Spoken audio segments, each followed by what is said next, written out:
Greetings, Emmett here from Reading for Wisdom. Welcome.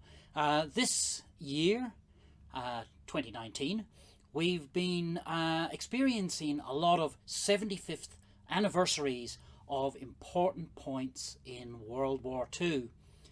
And one of those important points, certainly in the Italian campaign, was the Battle for Monte Cassino. And you can see the ruins here of the great monastery behind us. And that battle in 1944 was a battle involving American forces, some British forces, but importantly for us in New Zealand forces. And it was a heck of a campaign. What effectively you had in Monte Cassino was a treasured possession, possession of the world, a great monastery, a seat of learning, a seat of civilization, taken over by the German occupying forces who refused to budge. And unfortunately, the only way the Allies could get through was by destroying the place. So it was a real great shame. It was one of those points in the Second World War where modern total warfare came up against great classical civilization. Unfortunately, great classical civilization lost. And in the Battle of Monte Cassino, huge casualties on all sides, absolute destruction, and of course the peasantry and the people, the Italian people themselves in the area were absolutely ruined. Now, why do we specifically refer to Monte Cassino, apart from this important anniversary? Well, because it's at the end point of today's book. And today's book is a pretty special work of military history from New Zealand. It's Infantry Brigadier by Major General Sir Howard Kippenburger. Let me tell you a bit about Kippenberger. So, Infantry Brigadier was released in 1949 and largely written by General Kippenberger in the last year of the war and those early years afterwards. Early years when he was convalescing from a real serious injury. He had both his feet blown off by a landmine at Monte Cassino. But this book follows really the course of New Zealand soldiers largely during the course of the Second World War, because Kippenberger was there. Kippenberger was a young rural lad from the South Island of New Zealand.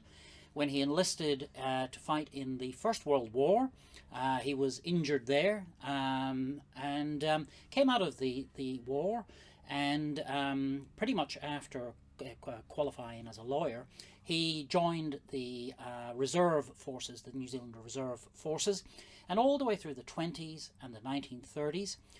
What this reserve officer did was build up a store of knowledge about war, because he felt all the way through the 20s and the 30s that another war with Germany was going to come. Unfortunately, he was right.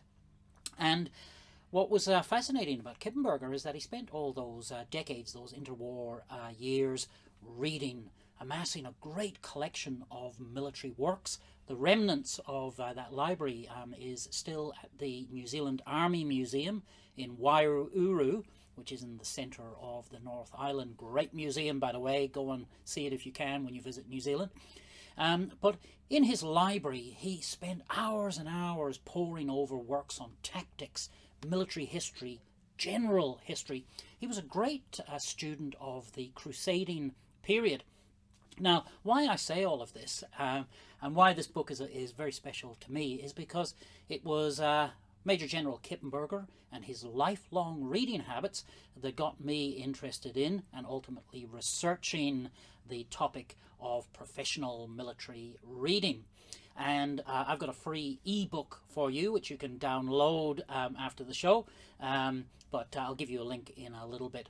So all the way through that period, Kippenberger read, and became a fine, in his mind, strategist, tactician, operational commander. 1939, the outbreak of war, and Kippenberger, as now a relatively senior officer in New Zealand, was straight up to the front. He was among some of the first troops mobilized, and as a lieutenant colonel went straight to the North African campaign to lead his command.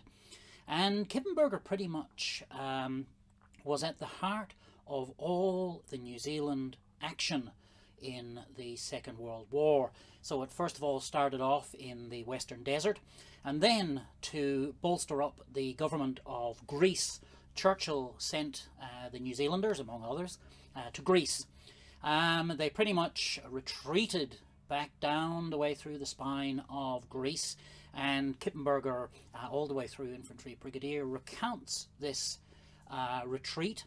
They had to leave Greece in a hurry, got to Crete, and the Battle of Crete is infamous in World War II history, very controversial in New Zealand military history. Some of the New Zealand commanders were strong. Kippenberger was a particularly fine leader during that battle.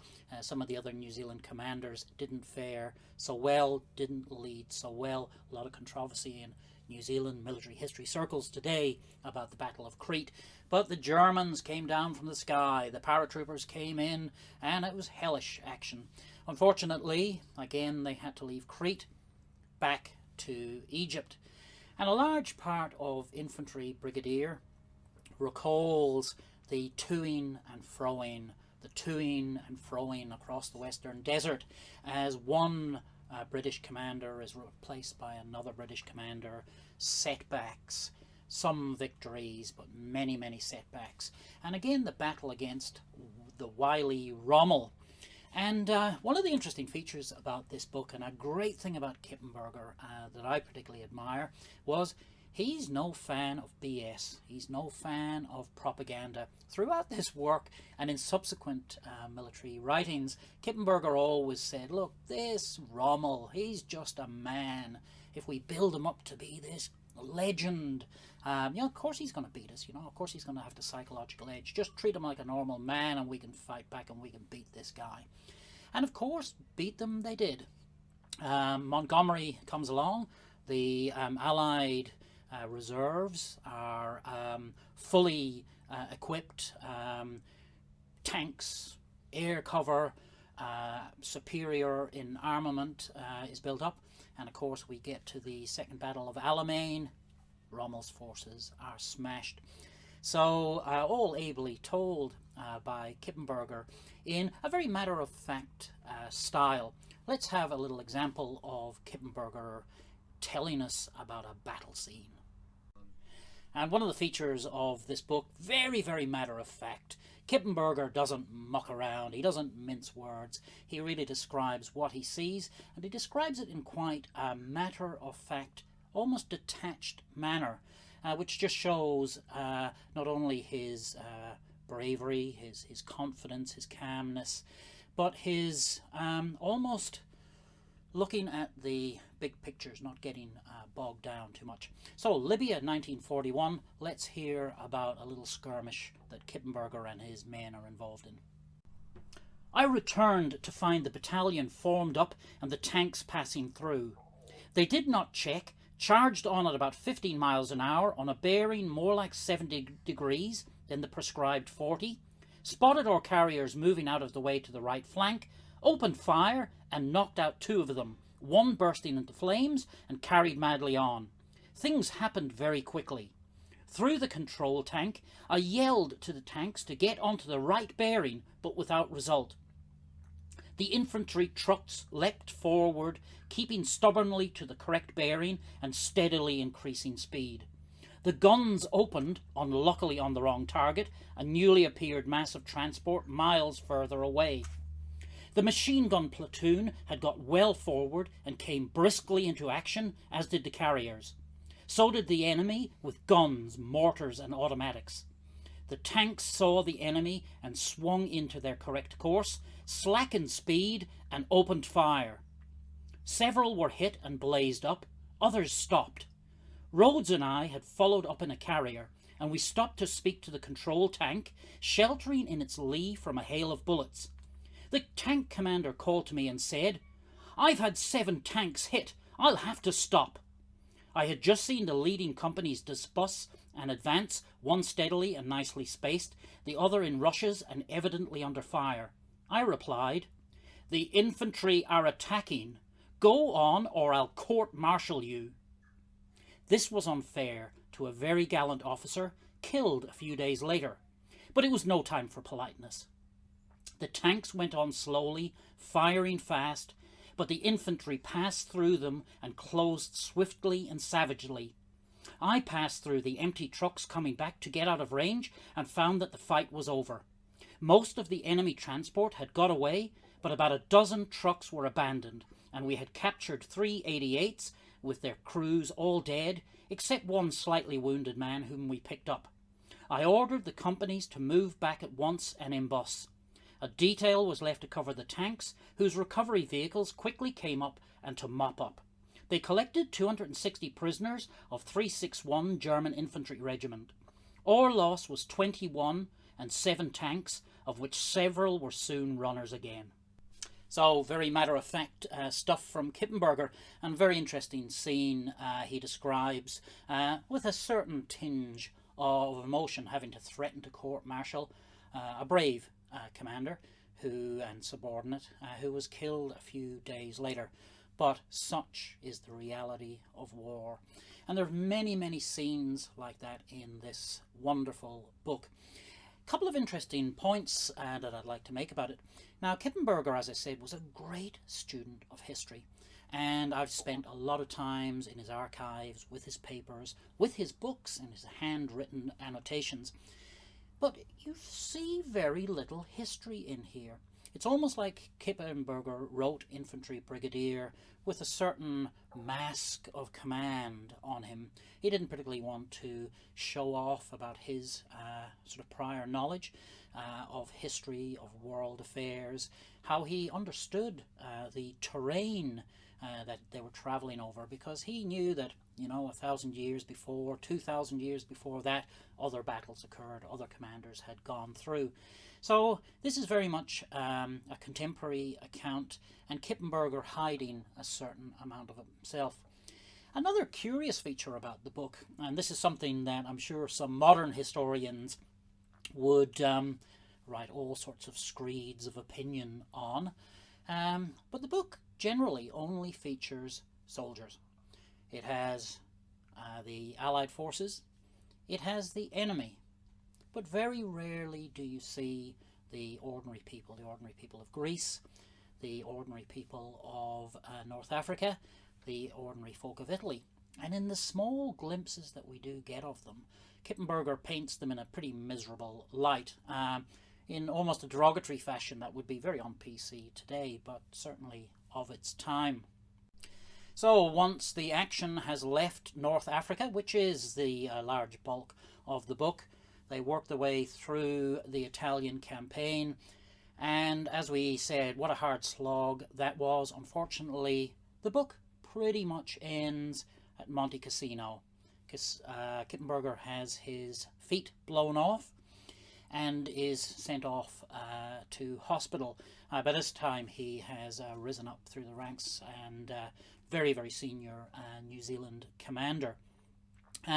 What happens in history after this, the New Zealand forces eventually make their way right the way to Trieste, and that's largely where the New Zealand European leg of the Second World War ended. In Trieste they link up with Tito's Yugoslav partisans.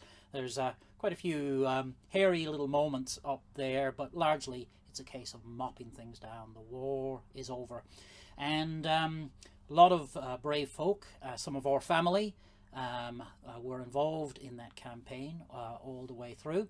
And Kippenberger, to those men, to a large generation, what a hero. And this book, when it was released, as I said, 1949, sold really, really well and was on recommended reading lists right across staff colleges across the world for many, many years. I know that it was a recommended text for Israeli officers for quite some time, and you could see why, because a lot of tank tactics, a lot of desert tactics, a lot of infantry tactics in this book, and of course it's a revered read in New Zealand. Really recommend checking it out. Kippenberger didn't stop there though. He went on in the last year of the war, and in 1946 he was charged with repatriating New Zealand soldiers back, taking the wounded back, taking those who were, you know, physically, mentally devastated back to their homelands. Once he was back in New Zealand, and once the New Zealand troops from the European campaign were back home, then he was appointed as official historian for the New Zealand war histories. And the New Zealand government ordered a very substantial historical program to record the Second World War effort. And that produced many volumes. Kippenberger unfortunately died due to ill health. Of course, his wounds wouldn't have helped before the official histories were finished, but he really left a landmark on New Zealand history, on New Zealand military history. Controversial figure politically, got off on the wrong side of some of our politicians in the 1950s as a campaigner for conscription. So some folk would have called him a militarist, but definitely a very human character. So a few other biographies I'd like to mention about Kippenberger. The first one really written, Professor Glyn Harper from Massey University in New Zealand wrote Kippenberger, an Inspired New Zealand Commander. Great read. One of my favourites, and favourite because the author, really great guy, Dennis McLean, late great New Zealander, himself a war veteran and senior foreign affairs official in some interesting times in New Zealand, and he wrote Doubtless Spirit, and I'm very honoured to have some references to some of my own work in this, but Dennis was a really great guy, and he shows the human side of Kippenberger in this great work.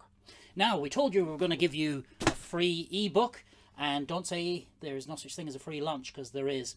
So do follow the link down below, and you'll get a copy of The Strategic Thinking of Major General Sir Howard Kippenburger by yours truly. And this tells you a little bit about Kippenberger as a strategic thinker, Kippenberger as a historian, a free ebook for you to download. Just come along to the link that we provide below.